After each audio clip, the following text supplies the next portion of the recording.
উত্তর কলকাতা একসময় ছিল থিয়েটারের আতুর ঘর। কোন থিয়েটারের নাম বলবো? রঙ্গনা, রংমহল, সারকারিনা, বিজন থিয়েটার, একের পর এক থিয়েটার কিন্তু একদম গমগম করতো গোটা উত্তর কলকাতায়। সেসব এখন অতীতকাল। সেই থিয়েটার হলগুলি প্রায় সবকটি কিন্তু বন্ধ হয়ে গেছে নানা কারণে। আর সেই থিয়েটার পাড়া, এক সময়ের সেই থিয়েটার পাড়া কিন্তু মানুষের সামনে তুলে ধরার জন্য এবার হাতিবাগান নবীন পল্লীর থিম থিয়েটার পাড়া, গোটা মণ্ডপটিকে একদম থিয়েটার পাড়ার আদলে তৈরি করা হয়েছে। সেখানে পুরনো থিয়েটারের নানা পোস্টার, টিকিট কাউন্টারের মতো বিভিন্ন জিনিস কিন্তু তুলে ধরা হয়েছে গোটা মণ্ডপে, এবং মণ্ডপের সঙ্গে সামঞ্জস্য রেখে কিন্তু এখানে প্রতিমাও তৈরি করা হয়েছে। আজ দৈনিক সংবাদ অনলাইনে আমরা আপনাদের ঘুরিয়ে দেখাবো সেই হাতিবাগান নবীন পল্লীর গোটা মণ্ডপ, দর্শন করাবো এখানকার।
থিয়েটার পাড়ার ছবি এই হাতিবাগান নবীন পল্লীতে একদম নিখুঁতভাবে কিন্তু তুলে ধরার চেষ্টা হয়েছে।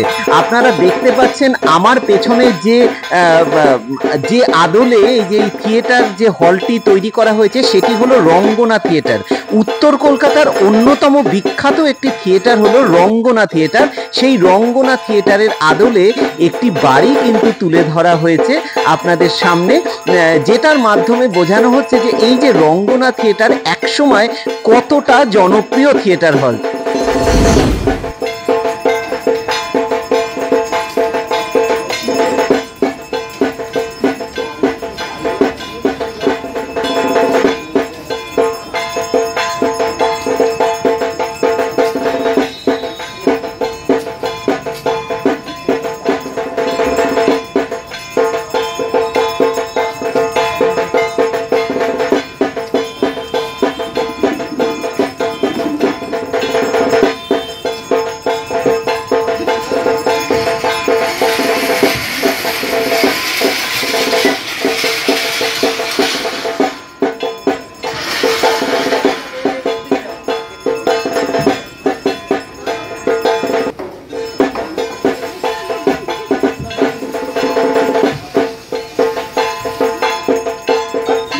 একসময় থিয়েটার দেখতে এসেছিলেন স্বয়ং শ্রী রামকৃষ্ণ পরমহংসদেব।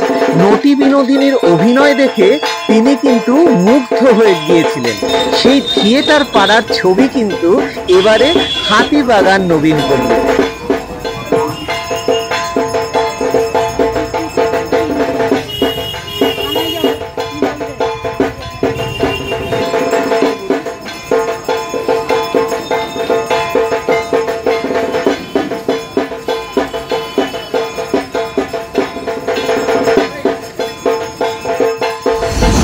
থিয়েটারের অতীতকেই কিন্তু তুলে ধরা হয়েছে হাতিবাগান নবীন পল্লীর এই মণ্ডপে।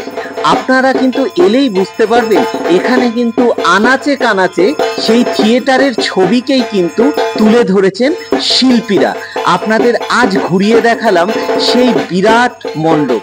আর চাক্ষুষ করতে হলে অবশ্যই আপনারা কিন্তু আসবেন এই মণ্ডপে। ক্যামেরায় সমীর বন্দ্যোপাধ্যায়ের সঙ্গে সুমিত চক্রবর্তী, দৈনিক সংবাদ অনলাইন।